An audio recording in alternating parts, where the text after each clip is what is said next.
Bonjour à tous, je vous invite à vous abonner à cette chaîne, à aimer, à partager, à commenter ces vidéos, c'est très important. C'est une manière de nous soutenir. Merci à vous tous. Et juste avant de me tourner vers mon invité vidéo, j'accueille Didier Meisto. Bonjour Didier Meisto.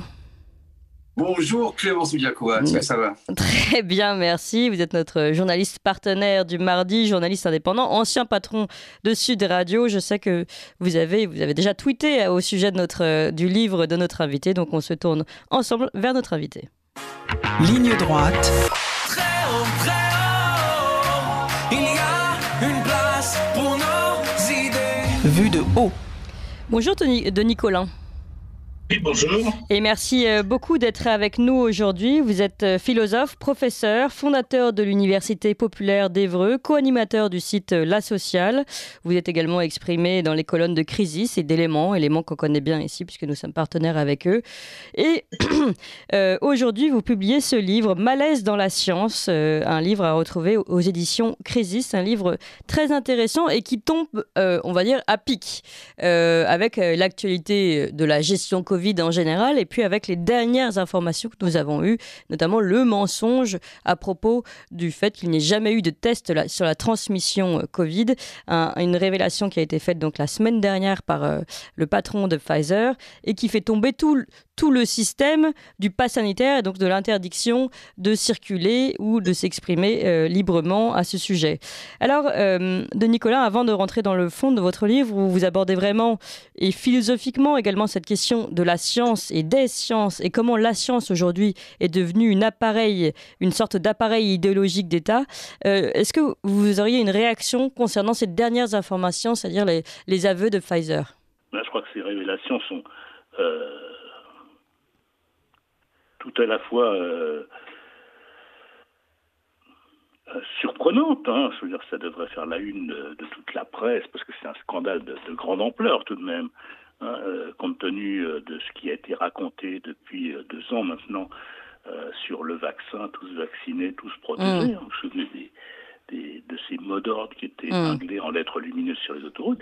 Et puis d'un autre côté, c'est relativement peu étonnant, parce que on sait que quand il s'agit de questions sensibles, une bonne partie des publications scientifiques sont plus ou moins bidonnées. C'est une réalité. Il y a même des instituts maintenant spécialisés dans le repère des publications bidonnées. Pourquoi? Parce que pour être publié, il faut être soutenu par un laboratoire. Ce sont les laboratoires qui payent les revues scientifiques. Et par conséquent, on ne publie que ce qui intéresse les laboratoires. Je crois que c'est un peu caricatural, mais je crois qu'on n'est quand même pas loin de cette réalité-là. Oui, donc c'est la dépendance finalement de la recherche au fond, au financement des laboratoires. Et c'est comme ça qu'aujourd'hui on arrive à des situations, les grandes révélations que l'on commence à peine à apercevoir aujourd'hui sur ce qui s'est passé avec le laboratoire, notamment Pfizer. Alors pour revenir sur votre livre, justement vous faites le lien notamment entre technosciences et le monde capitaliste. Vous tirez ce trait. Aujourd'hui, les sciences sont devenues capitalistes. Je voudrais dire les choses de façon plus complexe que ça, mais de toute façon, il est clair que progressivement, depuis, on va dire, le XVIIe siècle, les sciences ont été intégrées dans la machine capitaliste. Leur développement incroyable, au XVIIe, XVIIIe, XIXe et jusqu'à notre époque, est lié tout simplement au fait que, comme le disait Marx, la science devient une force productive directe. Et donc, elle en fait partie. La machine à vapeur a été un instrument qui a révolutionné les modes de production capitalistes. L'électricité, le pétrole, et à partir de là, tout ce qu'on a pu faire, ça a orienté les recherches scientifiques. Et la science est devenue aussi un moyen de mieux rentabiliser l'exploitation du travail. La chronophotographie, ça permet de regarder les gestes, et puis ça permet aussi de mieux, de mieux rentabiliser les gestes, d'augmenter la productivité du travail. Il y a un lien absolument étroit. Et je crois que ça, c'est la nouveauté. Les philosophes enseignent, parce qu'ils ont lu Aristote, que la science est désintéressée, que son seul but, c'est le savoir. Et nous sommes dans une société dans laquelle la science n'est pas du tout désintéressée. elle est un élément de quelque chose qu'on appelle la technoscience, et qui n'ont donc plus simplement un savoir, qui est surtout une pratique. Voilà. Oui, ça c'est très intéressant. Vous montrez bien qu'on a déplacé le curseur d'une science dite neutre à une science intéressée et donc normative. Je vais donner la parole à Didier Maisto. Oui, vous écrivez que la science est mue par la recherche de la vérité, en fait, mais qu'elle est devenue une technoscience dont la valeur clé est l'utilité soumise aux impératifs sociaux dominants. Alors, deux questions. Premièrement, pouvez-vous définir à gros traits, je dirais, ces impératifs sociaux dominants? Et deuxièmement, vous proposez de réinstaurer des interdits pour lutter contre la barbarie à visage scientifique. Est-ce que vous pouvez nous donner quelques-uns de ces interdits qui seraient des garde-fous pour ne pas que l'on sombre dans cette barbarie dont on comprend qu'elle est le grand capital pour lequel l'argent n'a pas d'odeur et qui a transformé la science en outil de pouvoir? Oui, alors que la science soit devenue... la valeur de la science, c'est la vérité. Or, aujourd'hui, la valeur de la technoscience, c'est l'utile. Ou plus exactement, peut-être faudrait-il prendre ce que dit Emanuele Severino, il dit la technoscience, sa valeur principale, c'est la puissance. Mais la puissance, ce n'est pas la vérité. Et je crois qu'on voit dans les orientations qu'a pris la science. Et ce qu'on appelle de plus en plus science, ce sont des applications techniques, et non pas des sciences. Quel grand progrès avons-nous fait en science depuis 100 ans? Si vous regardez bien, pas tant que ça. Nous avons amélioré un certain nombre de connaissances, mais l'essentiel date d'une centaine d'années. Par contre, nous avons fait des progrès considérables en ce qui concerne les techniques. Et c'est ça que nous appelons maintenant science. C'est ça qui est le problème.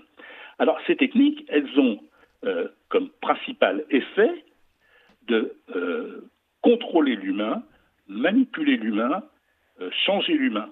En fait, ceux qui s'appellent post-humanistes sont simplement des éclaireurs de ce qui est en train de se faire.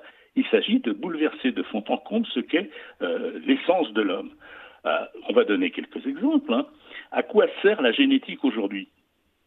Apparemment à des tas de choses, et puis on a tous de bonnes raisons de vouloir guérir les maladies génétiques, de prévenir leur diffusion. Mais la génétique, elle sert à quoi? Elle sert à préparer des modifications de l'être humain lui-même. On veut programmer la fabrication des humains. Je crois que c'est ça la barbarie qui est en train de se mettre en place. Voilà, on fabrique des bébés industriellement aujourd'hui, enfin pratiquement industriellement. Et puis, on va vous fabriquer des bébés sur demande. Ce qu'on peut faire aujourd'hui, puisque si on utilise non pas la bonne vieille méthode éprouvée pour se reproduire, mais les méthodes scientifiques, eh bien, on peut déterminer lequel des embryons on va garder en fonction du sexe, par exemple. Et puis d'autres paramètres. Oui, parce que vous avez tout un développement dans votre livre. Vous dites que les sciences du vivant ne ressemblent pas à la physique. Et donc, finalement, c'est cette confusion qui est opérée par la technoscience d'appliquer des principes physiques à tout le vivant. Et donc, pour vous, peut-être, si je comprends bien, les interdits seraient à placer de ce point de vue-là sur la non-possibilité de pouvoir modifier le génome, de choisir son sexe pour les enfants. Finalement, c'est d'interdire toute tentation d'eugénisme, si je vous suis bien. Ah oui, tout à fait. Je crois que il y a une vingtaine d'années, Habermas avait écrit un livre qui s'appelle « L'eugénisme libéral », et qui montrait bien dans quelle direction on est emmené. Parce que, évidemment, on peut se dire que ça va être un plus grand plaisir pour les parents d'avoir une fille parce qu'ils voulaient une fille. Le problème est que ça veut dire que l'enfant n'est plus le résultat du hasard, de la méiose, mais il devient un projet parental. Et quand vous êtes le projet de quelqu'un d'autre, eh bien, vous avez perdu ce qui est votre essence même, qui est d'être un être humain, c'est-à-dire qu'il est le projet de personne qui vient là, qui est projeté dans le monde, mais qui n'est pas le projet comme la dernière automobile d'une grande marque est le projet de cette automobile. Je crois que c'est là la question. Alors, vous disiez physique et biologie. Oui, il y a une différence. Encore que, je crois que la différence n'est pas vraiment là. La biologie fonctionne pas comme la physique, et en tous les cas, c'est pas une science du même genre. Ça, je ne cesse d'insister sur ce point. Mais le problème, c'est que où la grande différence se situe, c'est que la biologie nous donne une vision physicaliste de l'être humain. Physicaliste. Un être humain, c'est qu'un amas de cellules pour un biologiste. Un amas de cellules, et les cellules elles-mêmes sont des amas de molécules. Mais nous ne sommes pas des amas de cellules. Nous sommes des individus vivants, et c'est la vie que nous éprouvons. Et je crois que le vrai problème, c'est que la biologie prétend connaître la vie, s'attaque à la vie, alors qu'en réalité, la biologie ne connaît pas la vie. Elle connaît qu'une certaine couche de ce qu'est le vivant. Et ce qui se dresse derrière l'empire de la biologie, c'est au fond la réduction de la vie à quelque chose de mort. Et j'y vois, moi, la domination de ce que Freud appelait la pulsion de mort dans notre société. Voilà. Après, les interdits, je crois que... Alors, les pessimistes disent que tout ce qui est possible sera fait. Bon, je pense qu'on peut néanmoins interdire un certain nombre de choses. Il paraît qu'un Chinois avait mis au point un bébé modifié génétiquement. Bon, j'ai envie de dire, fort heureusement, pour une fois, cet homme a disparu. Voilà, je crois qu'il faut interdire ces modifications radicalement. Et je crois qu'il faut aussi limiter drastiquement tout ce qui concerne, par exemple, la procréation médicalement assistée, qui peut se justifier dans un certain nombre de cas extrêmement précis et sous un contrôle très strict, mais pour le reste, je crois qu'il faut l'interdire. La procréation médicalement assistée pour choisir le sexe des enfants, non, 1000 fois non. Voilà, je crois qu'on peut fixer ensuite assez facilement un certain nombre d'interdits. Et sauf que vous pensez que la société française, en tout cas, peut encore résister longtemps? Ben, je ne sais pas. Nous avons résisté plus que beaucoup d'autres, il faut bien le dire. Les anglo-saxons sont en pointe dans cette manipulation du vivant et dans le rejet de tous les interdits. Et nous avons plutôt relativement résisté. Mais toutes les barrières sont quand même en train de sauter les unes après les autres. On veut médicaliser tout. Aujourd'hui, on est en train de préparer une nouvelle loi sur l'euthanasie qui ne rencontre pas du tout l'assentiment des soignants, si j'ai bien compris.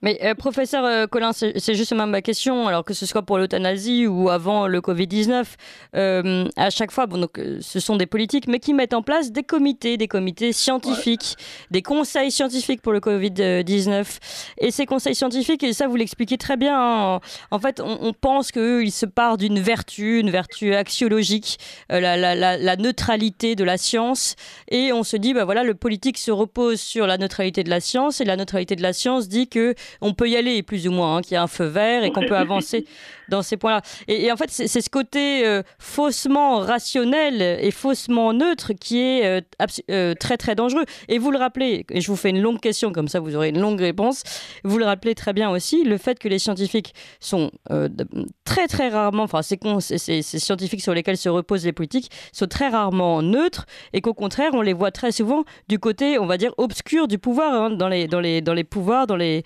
gouvernements les plus obscurs, et vous citez notamment le nazisme. Oui. Alors,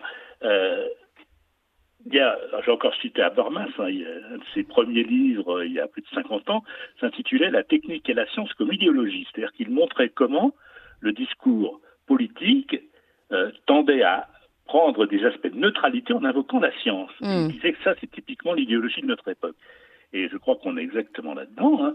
Le scientifique débarque et il est censé dire la vérité. Il dit la vérité même dans des domaines dont il ignore tout.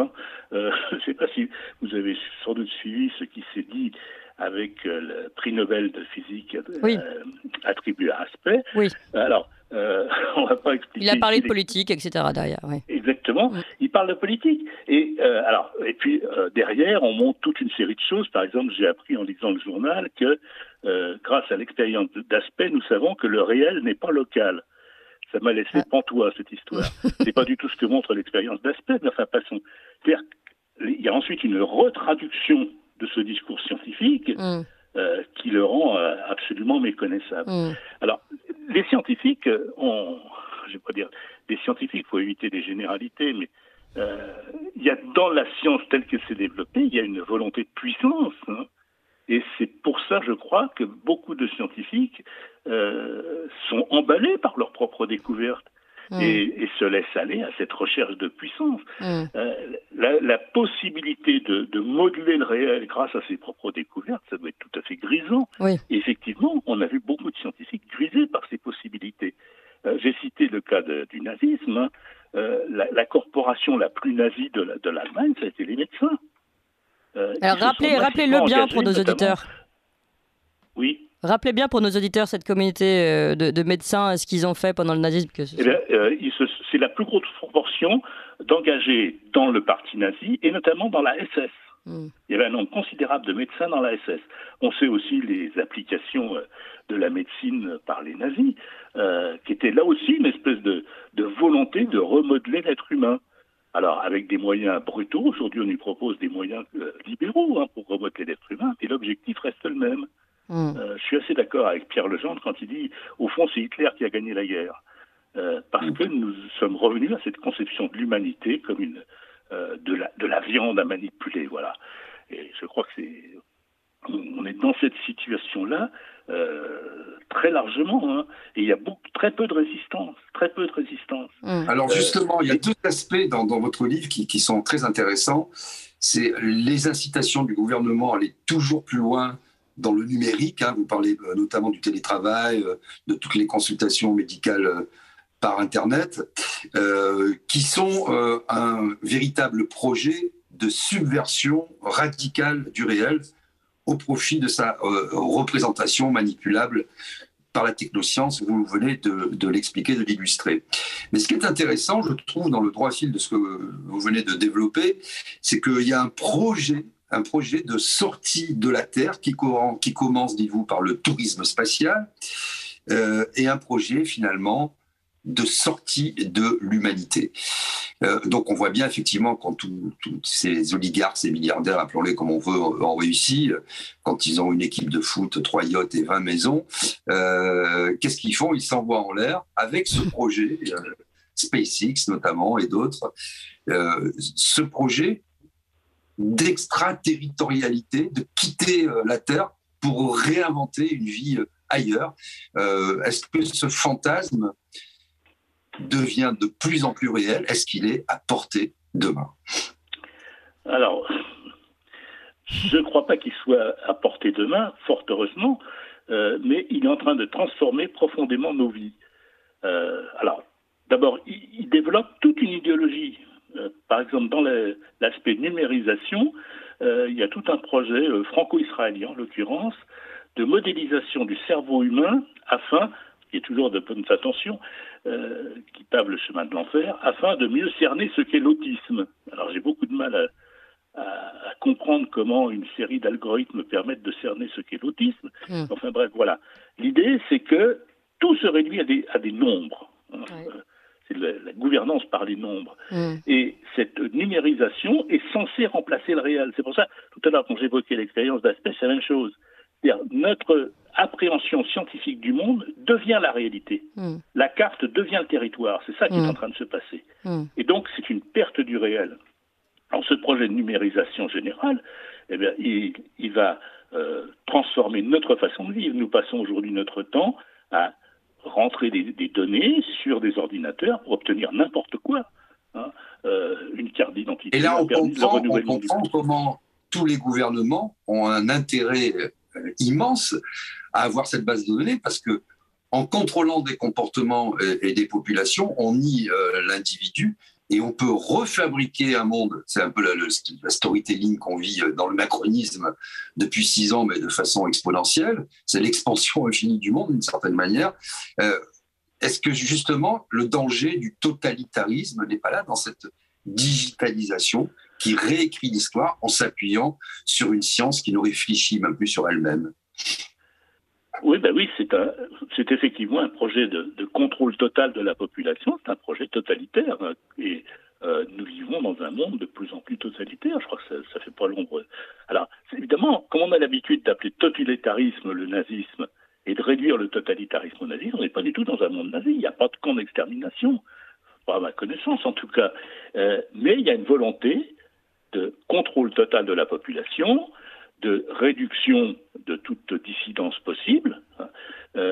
Par exemple, je vois beaucoup de scientifiques qui s'émeuvent que les fake news, disent-ils, circulent sur les réseaux. Ils appellent à un plus grand contrôle des réseaux. Mmh. Ça veut dire qu'on appelle à plus de censure, c'est tout. Alors, on appelle fake news n'importe quoi.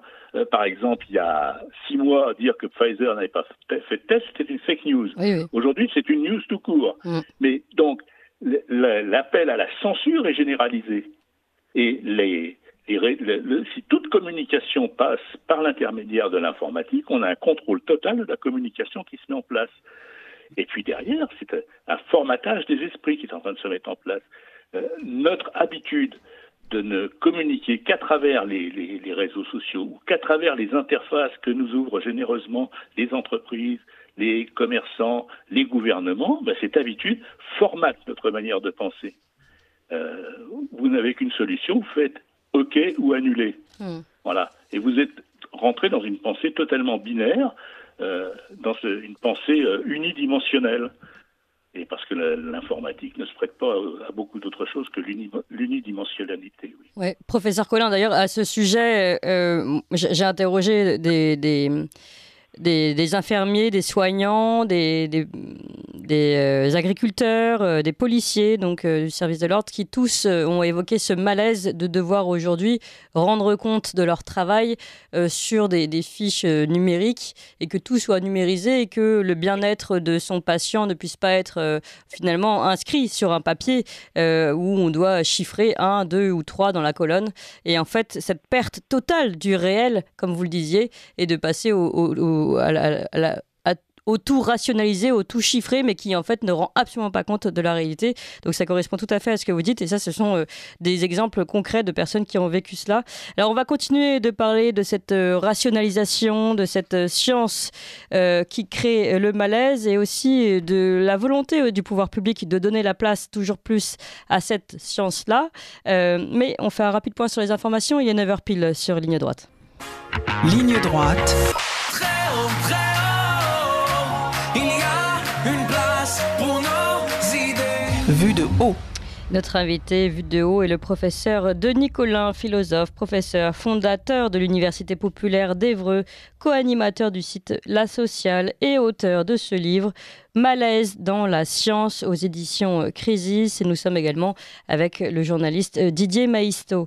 Alors, professeur Collin, je voudrais revenir avant qu'on aborde, et c'est vrai que vous avez commencé à l'aborder avec Didier Maisto, cette question de stopper cette évolution de la science et de notre monde, tout simplement, et de protéger ce qu'est l'homme et l'humain.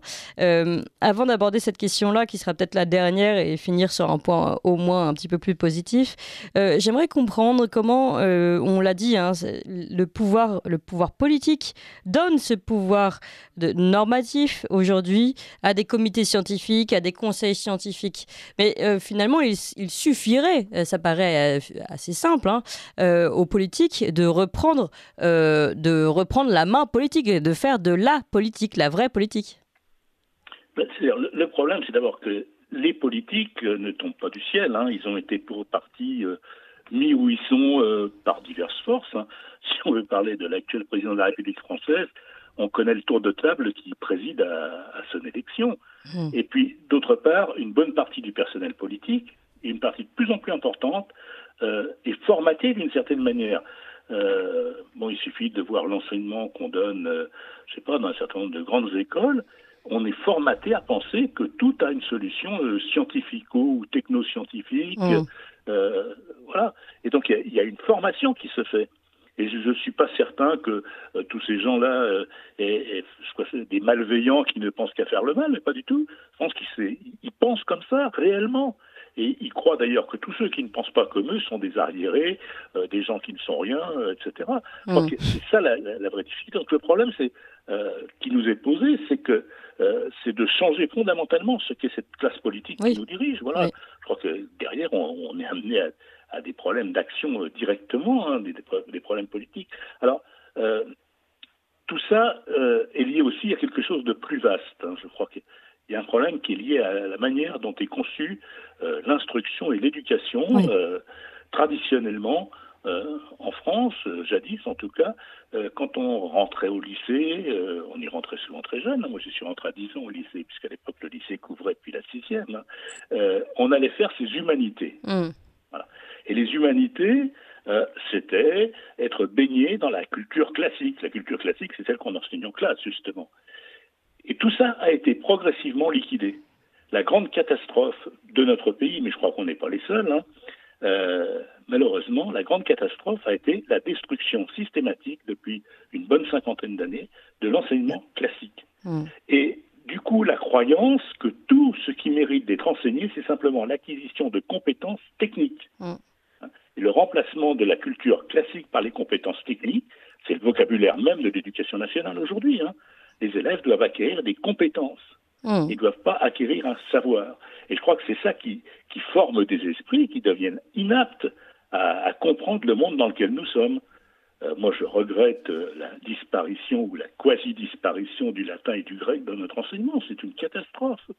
Parce que précisément, ces auteurs anciens, ils nous initient à ce qui est vraiment l'humain et pas du tout à des techniques. Et quand on les lit un peu, on voit bien qu'il vaut mieux lire Cicéron qu'un traité de marketing. Enfin, c'est beaucoup plus utile à la vie et beaucoup plus utile à la formation des individus. Je crois que c'est ça le fond de la question. Oui, mais donc aujourd'hui, à vous entendre, on ne peut guère avoir beaucoup d'espoir sur les futurs politiques, si tous sont formés de la même façon ou sortent des mêmes écoles. Oui, mais c'est-à-dire qu'il ne faut plus élire des politiques qui sortent de ces écoles. C'est la première chose à faire. Il faut redonner, sa place au peuple. Il a tenté de reprendre un peu la place, le peuple, il y a 2 ans avec le mouvement des Gilets jaunes. C'est-à-dire l'immense masse des gens de ce pays qui étaient au fond représentés d'une manière ou d'une autre dans ce mouvement, qu'il s'agisse des salariés, des prolétaires, comme on disait avant, ou qu'il s'agisse des travailleurs indépendants. Et aujourd'hui encore, c'est eux qui souffrent. C'est eux qui souffrent. Ils font la masse de ce pays. Et la masse de ce pays, d'ailleurs, je crois que Guilluy a raison là-dessus, Christophe Guilluy, elle est en train de faire sécession. Les élites ont fait sécession, il y a déjà un bon moment, et aujourd'hui, c'est les classes populaires qui font sécession. C'est-à-dire qu'elles commencent à ne plus écouter ce qu'on leur raconte. Par exemple, sur les réseaux sociaux, dans les médias, on accorde beaucoup d'importance à l'idéologie woke. Le woke, ça touche quoi? 1% de la population? 2%? Évidemment, ça touche des gens qui sont placés aux endroits où la parole se diffuse. Ce sont les gens qui essaient de contrôler l'opinion. Mais l'immense majorité de ce pays n'a vraiment rien à faire du woke. Mais ça touche beaucoup les enfants, malgré tout, dans les classes. Il y a beaucoup de mouvements. Ce que nous expliquait SOS Éducation il y a peu de temps, beaucoup d'enfants se disent que leurs troubles viennent peut-être d'un trouble de changement de sexe, etc. Oui, les enfants ont tendance à répéter ce que répètent les parents. Il faut déjà avoir bien mûri pour commencer à envoyer balader ses parents pour opérer cette transition, cette séparation qui fait de vous un homme. Voilà, je crois que c'est ça. Alors, j'ai entendu récemment quelque chose qui m'a à la fois interrogé et fait sourire. Il paraîtrait que le trouble dans le genre viendrait de troubles hormonaux qui eux-mêmes viendraient de la multiplication des produits chimiques et des perturbateurs endocriniens. Je trouve ça assez drôle parce que, alors je ne sais pas du tout si c'est vrai, c'est peut-être complètement inventé, mais voilà, on est dans une société qui a perdu la tête. Ouais, c'est ça qui est grave. Alors justement, ce qui est intéressant, je trouve, ce qui est intéressant dans ce que vous dites aussi, c'est vous parlez des Gilets jaunes. Est-ce qu'ils n'ont pas été les premiers à être de façon consciente, comme ça, éveillés, et d'essayer d'entraîner beaucoup de monde dans ce mouvement? Parce qu'aujourd'hui, sans aller jusqu'à, je sais pas moi, l'épistémologie ou la critique de la raison pure, c'est quand même des gens qui ont alerté, qui étaient éveillés, qui ont été sur le Covid aussi particulièrement en pointe, qui le sont aujourd'hui sur le conflit en Ukraine, qui ont appris à trier le bon grain de livret alors qu'ils n'avaient pas forcément d'appareil critique, ne sont pas des universitaires, ils ont appris à penser par eux-mêmes. Le bon sens. Est-ce que l'émancipation ne viendrait pas justement, puisque vous dites que les élites ont fait sécession, ça on s'en est rendu compte effectivement, de BHL avec Luxman, c'est un festival d'idiotie et de saloperie. Quand même, il faut bien dire les mots tels qu'ils sont. Est-ce que la solution viendra du peuple, même d'une petite minorité éclairée, qui pourra faire basculer à nouveau le pays vers le bon sens et l'humanité au sens grec du terme? Oui, je crois que la solution viendra du peuple. Je me méfie des intellectuels. Les intellectuels ont une propension à vouloir être ceux qui manient le fouet. Voilà. Si vous essayez de relire un peu l'histoire du XXe siècle, même les intellectuels révolutionnaires sont ceux en fait qui voulaient le pouvoir pour prendre le fouet à la place des maîtres anciens. Je crois que c'est ça le vrai problème. Bon, les intellectuels, je ne vais pas faire de l'anti-intellectualisme, je serais plutôt mal placé pour ça, mais je crois qu'il faut apprendre que la seule chose que nous pouvons faire, si je me classe parmi les intellectuels en tant que professeur, la seule chose que nous pouvons faire, c'est essayer d'analyser le monde tel qu'il est, et puis de fournir des armes théoriques. Puis c'est tout, c'est pas aux intellectuels de diriger. Je crois qu'effectivement, c'est le peuple qui doit reprendre le pouvoir. Il a essayé à travers les Gilets jaunes, qui a posé d'ailleurs toute une série de revendications, notamment démocratiques, à travers le référendum d'initiative citoyenne et d'autres choses comme ça, qui sont extrêmement importantes. Ça a d'ailleurs produit la faiblesse de ce mouvement, puisqu'il ne voulait pas se structurer, justement pour éviter de reproduire des pouvoirs. Bon, mais je crois que c'est de là que vient la réalité. Vous discutez avec n'importe qui, je sais pas, par exemple, un artisan dont vous avez besoin, qui vient vous faire ce que vous lui avez demandé, et puis il vous dit ça ne peut plus durer. Nous sommes dirigés par des incapables, et la prochaine fois qu'il y aura des gilets jaunes, je serai sur les ronds-points, cette fois avec une masse pour casser. Voilà l'état d'esprit d'un certain nombre de gens, et je crois que c'est de là que les choses vont changer. Bon, alors quand, j'en sais rien, mais voilà, moi j'ai une assez grande confiance dans le peuple français qui sait toujours se réveiller dans les grands événements. Voilà.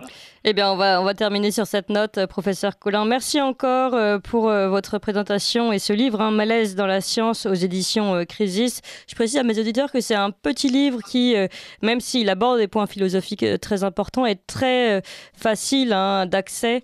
Justement, je pense que monsieur le professeur a tenté de vulgariser et d'ouvrir à un maximum de personnes pour faire part de sa science. Justement, cette science dont on a tant besoin et celle qui est connectée au réel. Merci encore, professeur Collin. Merci à vous, Didier Maisto. Vous appréciez cette émission? Alors aidez Radio Courtoisie à en produire d'autres en indépendance totale. Rendez-vous sur soutenir.radiocourtoisie.fr. Merci d'avance.